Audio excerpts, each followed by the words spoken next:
I worked for 40 years for the Washington Department of Fish and Wildlife. The last 20 years, 16 of which were on the Sinlahican Wildlife Area, and as the Okanagan County Lands Operations and Prescribed Burn Program Manager. In 2001, I figured out that the 14,000 acre Sinlahican Wildlife Area that I was managing was fire-dependent wildlife habitat. And I'm here to tell you, you can't manage fire-dependent wildlife habitat without fire. So I launched into learning about fire and fire ecology and prescribed burning. And then that led me into other things. And I have the honor of the fellow who helped me build the program here, Tom Lucian, standing in the back. You'll get to meet him later. And also the honor of Paul Damer, who was the wildlife area not unit manager, but anyway, he oversaw management of wildlife areas for the Washington Department of Fish and Wildlife. And I'm sure that he had no small amount of trepidation with Swedberg out there running around promoting prescribed burning and burning on wildlife areas. So how many attended the Air Megafire's presentation last night? Okay, and you listened to Dr. Dave Peterson talk about the climate and climate change. Well, I happen to have irrefutable evidence here of global warming.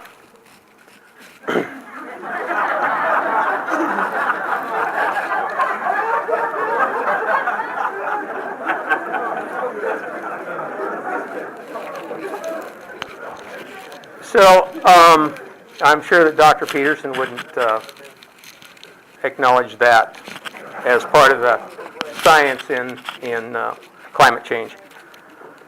So, I just want to mention a couple things right off the top. Suppression-oriented firefighters view fire as the enemy with one objective: suppression with no cost spared. I'm sure that the cost is a factor. Prescribed burn lighters or practitioners view fire as a tool with a multitude of potential objectives, from fuels reduction to forest and habitat restoration, and generally on a limited budget. So, a couple of nuggets of information that I found in my self-education is fire has been an integral part of ecosystems and the environment since the appearance of terrestrial plants, because they provide the oxygen and the fuel fire needs to burn. Fire, its effects, and its byproducts have contributed to the creation and maintenance of conditions for a diversity of plants and animals to evolve and exist for over 400 million years. So you would think over a 400 million year period that there would be some integral relationships between fire and plants and animals. The ability to use fire is the single unique behavior separating and distinguishing humans from other animals. And we've heard the term prescribed fire, the definition: the planned use of fire under a prescribed set of environmental conditions applied to a specific area to meet specific management objectives.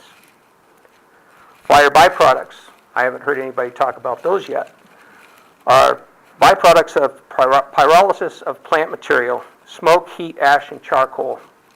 Fire effects, outcomes or results from a fire influenced by fire byproducts and environmental conditions during a fire.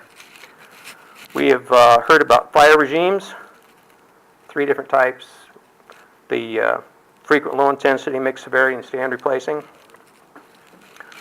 Would any of you be concerned about a land use practice that contributes to unhealthy forests, increases the potential of severe wildfires, interfaces with the hydrology of a landscape, contributes to degradation of grasslands, inhibits the function and dynamics of ecosystems? You get the point. Total unmitigated fire suppression with the goal of fire exclusion. Fire exclusion versus fire suppression. Fire suppression is extinguishment of unwanted or illegal wildland fires. Consequences: protection of natural resources, landowner improvements, and the public. Fire exclusion, the attempt to completely remove fire from the landscape. Consequences, escalating suppression costs, decreased probability of success, unnatural ecosystem changes, and increased risk of firefighter and the public. We live and work in fire-dependent ecosystems. How do we know about the past? Fire scars on trees, and Bob Playfair has a fire scar sample out back that you can see. He's been carrying that around since '65, I guess, and showing it. So, good for him. That's great. On landscapes, scientific studies, research, lake sediment cores, fire history studies, historic stand reconstruction, which Derek Churchill talked about, photos, journals, diaries, reports, books, oral history. Fire scars on trees, also known as cat faces. These are the history books for a fire-dependent ecosystem. It's a landscape scar. You can see the light area on the right, and that's mostly grasses, bunch grasses, after the area burned. Prior to burning, that whole area on the right, and in fact the area on the extreme left burned as well, but at an earlier time, it all was gray, which is, I call shrub, not shrub steppe. Charcoal deposits in lake sediments. The lake sediments accumulate differently annually, and these are called barbs or annual layers of lake sediment. And over time, charcoal is deposited in the lake, and paleo fire ecologists can map out the history of fires in the local area where the sediment cores were sampled. Comparative photos. As you can see on the right and on the left, the areas that are highlighted, the encroachment and increased density of trees. This is an area near the Sinlahegan Wildlife Area. It's called the Big Rock south of Loomis, and as you can see, the difference in the conditions today as they were about 100 years ago. Again, this is on the Sinlahegan Wildlife Area, and you can see the encroachment onto the grasslands. The steppe vegetation is being lost, increased shrub density. Also, the aspen stands that were scattered throughout that stand on the left are just down to a remnant few aspen species in the right because of shading. Fire history studies. Again, anyone who's looked at Bob's fire scar sample sees that you can date these fire scars. Fire history studies, the extent and frequency.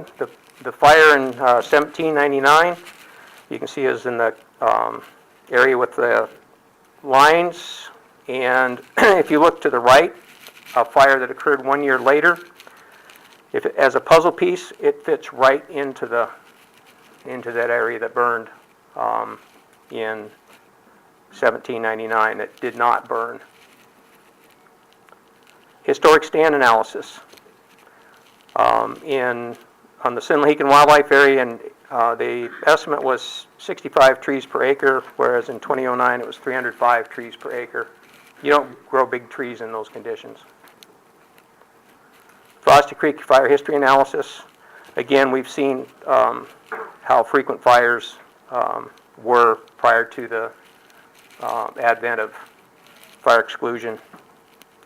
Historic landscape conditions as described by journals, diaries, reports, books, early explorers, military expeditions, cattlemen, miners, homesteaders.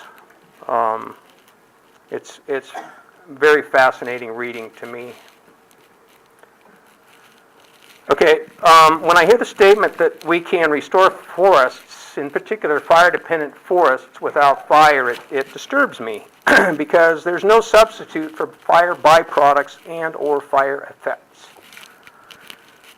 As I mentioned, fire byproducts are charcoal, ash, smoke, and heat. Some of the fire effects are reduced fuels, rejuvenated vegetation, thin forests, more groundwater, and vegetation mosaics. Fire byproduct charcoal, which is created by fire, obviously. It's in its most stable form of carbon. It increases the water holding capacity of the soil. It absorbs 5 to 7 times its weight in water, contributes to soil building, and also mitigates the allelopathic effects of chemicals released by noxious weeds. One that we have around here is diffuse snapweed, and it really outcompetes native vegetation. Smoke. There's a chemical that is in smoke that when seeds of certain plants are exposed to this chemical, it increases the germination rate and the vigor of those seeds that are exposed to wood smoke. Ash is like a fertilizer. It increases the vigor and growth of plants. Heat. Scarification or a cue for germination of certain seeds. In this case, we have Ceanothus velutinus. This site burned very hot. It needs to burn to about 130 degrees Fahrenheit to heat the Ceanothus seeds to stimulate germination. Ceanothus velutinus is an important deer winter food, and it's a very fire-dependent plant. Without fire, it's going to go away.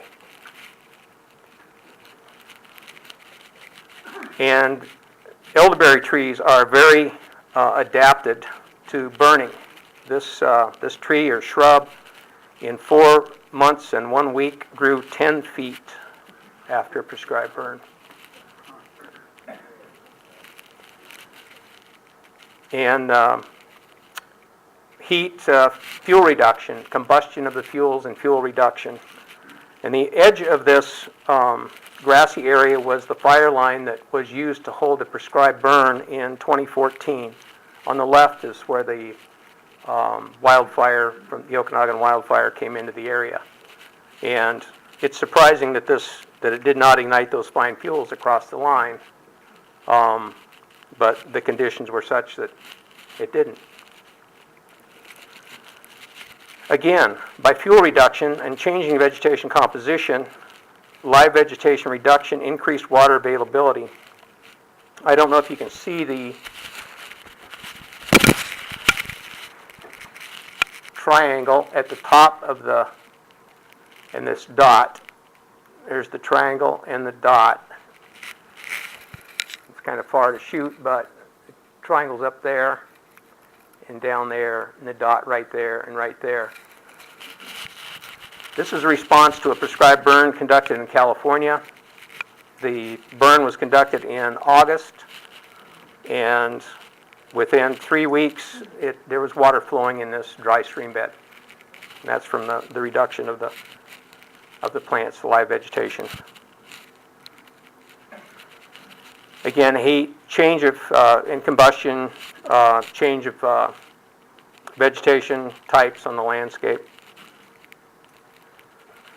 So from 2001 to 03, after realizing that I needed to learn about fire if I'm going to manage fire-dependent wildlife habitat, I delved into learning about it and then searched around, how am I going to get support for prescribed burning? And I heard about the Florida Prescribed Fire Councils and their effectiveness in educating the general public and legislators about prescribed fire. So with that model, the North Central Washington Prescribed Fire Council was formed. I began going out to different organizations and explaining fire and the need for prescribed fire, and received 18 letters of support from organizations such as the Washington Cattlemen's Association and Conservation Northwest. Now, how many things do those guys agree on? Also, the Washington Forest Protection Association, Washington Conservation Commission provided letters of support for what we're trying to do is educate people about prescribed burning and increase the use of prescribed fire. 2009, San Leakin Wildlife Area received a grant of $750,000 for forest restoration. 2010, the San Leakin Ecosystem Restoration began logging thinning, and at that time I was able to hire a burn boss Tom Lucian, and he is really the one that put the program together. In 2011, the DFW prescribed burn program began with burning, and DFW is still the only state agency with a prescribed burn program. 2012, the Washington Prescribed Fire Council was formed to begin working at a statewide level. The two largest wildfires in Washington's history occurred in 2014 and 15.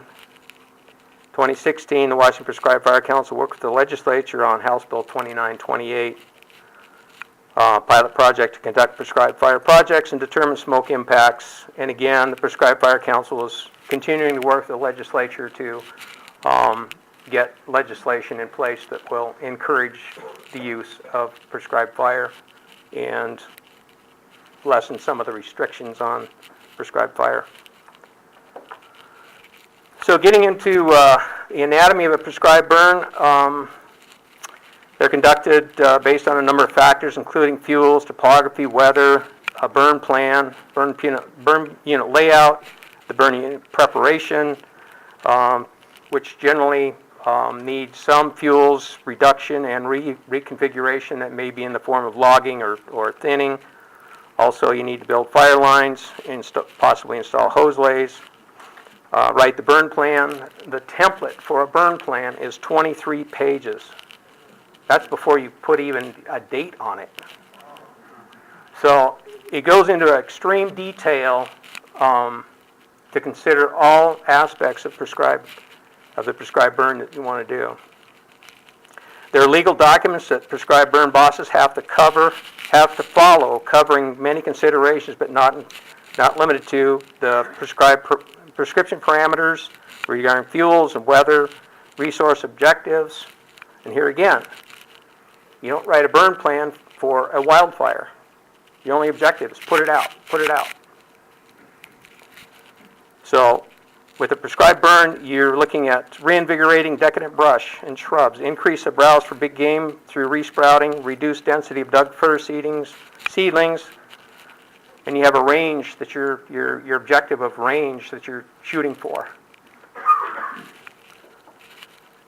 Detailed risk assessment by identifying risks and mitigation measures, and a complete fire behavior analysis. This is just a list of the prescribed fire plan elements. Signature page, agency administrator, prescribed fire go, no-go checklist, complexity analysis, description of prescribed fire area, and so forth. It's extremely detailed. On the day of a burn, you need to obtain smoke approval. And that's usually, we were often waiting for a burn approval and have resources scheduled to go at 10 o'clock, and we did not have the burn approval, smoke approval. So that I found during my tenure was an issue. We need to know if we can burn. We get resources out there. We've got the money invested in getting people in place, prepping everything, and the burn boss says this is going to be the day that we're going to make a go at it. Yet we have to wait around for approval. That's something that Prescribed Fire Council is working on. Contingency resources notified and available. One last check, the burn unit is prepped. Pre-burn briefing and staff assignments. Go-no checklist, and then the test burn. There are a number of ignition techniques to manage fire and meet the resource objectives. And the burn boss has somebody that's assigned and directs people to do the ignitions in order to achieve the effects you want, the outcome you want. Fire lines can consist of natural barriers, most likely constructed hand lines or dozer lines. The fires are continuing to be monitored, and then when the fire is complete, mopping up 30 to 100 feet into the fire, into the unit, and then the burn unit is continually monitored until it's declared out by the burn boss. And I was told that the most prescribed fires that get away are the prescribed fires that are not monitored. The ignitions are complete. Everybody feels good that, things are tightened up or buttoned up, and they walk away. And we did have a slop over on the Sinlahican wildlife area, and the hose that was burned up, and the amount of time we spent doing mop-up, we could have well afforded to keep a couple of people working overtime at night patrolling that fire. So all these are considerations that were new to me, but they weren't new to an experienced burn boss. So this is a sequence of photos from the same photo point where we began conducting thinning right on through prescribed burning. This is after the the thinning has taken place and allowed the fuels to dry. This is after the prescribed burn. This is post-burn vegetation recovery. And this is the area after the Okanagan complex burned into it. Actually, there was a burn team that was there trying to burn this out to keep the Okanagan complex from advancing into this area, and they were having a very hard time trying to get a fire going. So this is on the right is where we thinned in 2012 and burned in the spring of 2014. On the left is where the Okanagan wildfire came into the area, and you can see that the difference. The fire did advance into the area that had been treated, but you can see that the behavior was very, very subdued. Again, on the left side was prescribed burn. On the right side was the wildfire. And it still amazes me that fine fuels did not ignite. I mean, that white ash is burned really hot. Again, the same thing. And it's just the prescribed fire line is where it stopped. Now this is another area that was treated on the wildlife area. This is before it was treated. This is after it was treated. Note the trees that we left, the leaf trees, the trees that we wanted to remain as structure on the landscape for wildlife, as well as provide seed source. And during the wildfire, a wildfire under certain conditions can do a lot less damage than a burnout. And that's what happened here. This was during the Okanagan complex, and this was actually a burnout. And all the leaf trees are dead. It's pretty sad. But this can happen with a wildfire too. So after you've got all these activity fuels on the ground, you need to come in as soon as possible and treat it with fire to reduce those fuels, because having all that heat release at the same time under uncontrolled conditions is going to they're going to kill your leaf trees. So right now I am looking at trying to increase the use of prescribed fire on private lands. And landowners always have these concerns about fire. I mean, to them, fire is fire, whether it's prescribed fire or wildfire. So they're concerned about liability, criminal and civil. The cost, how much is it going to cost? And trained personnel. Where are you going to find people that are willing to burn on private land? They also have the concern about liability. And then there's the public perception. People's general misunderstanding about what prescribed fire is. And they're looking at prescribed fire the same as wildfire. And then there's smoke. Smoke is regulated under the state smoke management plan, and people don't like smoke. I don't like smoke. I mean, last summer we had more smoke than, I was getting kind of grumpy. And it is a health hazard. It's very definitely a health hazard.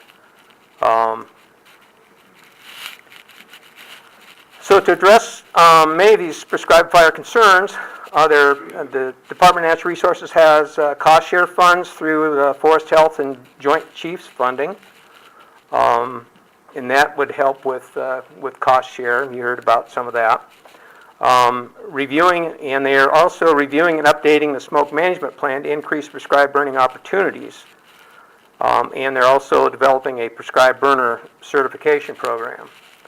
So with the updating smoke management plan, the intent is to look at things in the plan that will allow for relaxing some of the more restrictive rules in Washington for smoke management. Despite the fact that Washington and Oregon are in the same EPA, Environmental Protection Agency region, Oregon has less restrictive smoke management guidelines than Washington does. So I'm hoping we can at least get to that level.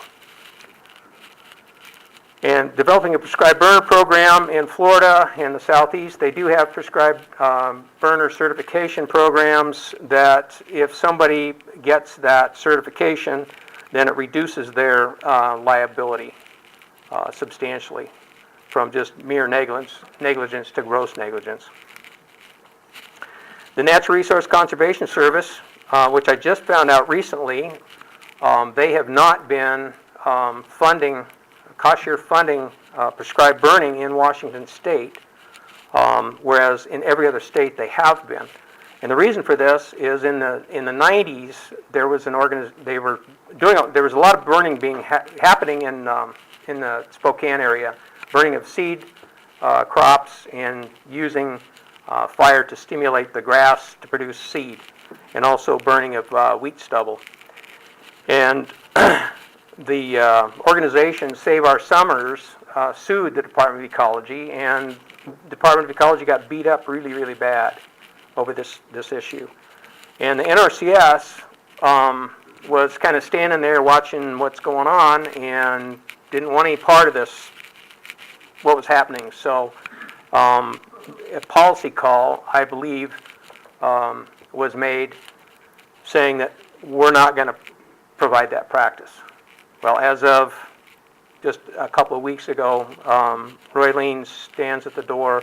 The state conservationist with the NRCS said that now they will be providing cost share to private landowners for prescribed burning and writing burn plans. The Washington Prescribed Fire Council is helping increase public awareness and benefits of prescribed fire. They're helping coordinate training exchanges or tracks to increase numbers of qualified prescribed burners. Now these would address public perception issues and increase numbers of qualified prescribed burners. And then another new concept, probably for many of you, would be the idea of prescribed burn associations or cooperatives. And these are a formal group of landowners interested in using prescribed fire as a tool in their lands. And I was rather excited to hear Hillary talk about a person from Oklahoma, because there's a handout out back by Bob's Fire Scar about prescribed burn associations. And if you're interested in that, please pick one up. And I have suggested to the Okanagan County Conservation District, of which I'm an associate supervisor, that we explore the idea of a pilot prescribed burn association in Okanagan County to get landowners that are interested in using prescribed fire on their land to form this association, and that would address liability issues as a group. It would also pool their resources and be able to hire a burn boss, write a burn plan, and so forth. So that is something that I'm really looking forward to try to promote. Now, in terms of smoke, we hear about smoke. This is a prescribed burn that took place in Yosemite National Park. And you see firefighters walking one way and tourists riding their bicycles another way. And there's tourists riding around in the I don't know, look and see buggy. And they just don't seem to be all that concerned about what's going on. So this was provided to me by the wife of a fellow who also taught me a lot about prescribed burning. He's from Florida. And he said in Florida that there's 3 things that don't like fire: ticks, chiggers, and newly imported Yankees. He also provided this cartoon, perhaps old bears can be taught new tricks. So, more controlled fire is needed. Removing the option of controlled burning does not stop the burning. It just removes the control. And then I developed this graphic. Facts are facts, but perceptions are reality. A lot of people, what is their reality about prescribed fire, wildfire? It's all the same to them. They need to be educated. I'm hoping that all of you will go out and help educate your constituents and others about prescribed fire and wildfire. So if you look at the prescribed fire column and the wildfire column, and you ask these questions: is the event planned? Prescribed fire, yes. Wildfire, no. Where will the fire occur? When will it occur? How big will it be? How long will it last? How much will it cost? With a prescribed fire, you can pretty much say these are all knowns. With a wildfire, it's anybody's bet. And actually, I found out that I didn't include it here, but there are 3 kinds of fire. There's wildfire, prescribed fire, and managed wildfire. And you saw that in the era of mega fires last night. So essentials for creating and maintaining resilient forests and landscapes include prescribed fire, logging, thinning, managed wildfire, fire suppression, public understanding, and acceptance and support. And that's where I see as the foundation of a prescribed fire program is public acceptance and support. We need their acceptance and support, that social license. So, and with that, if you have any questions, if not, we'll talk about grandkids.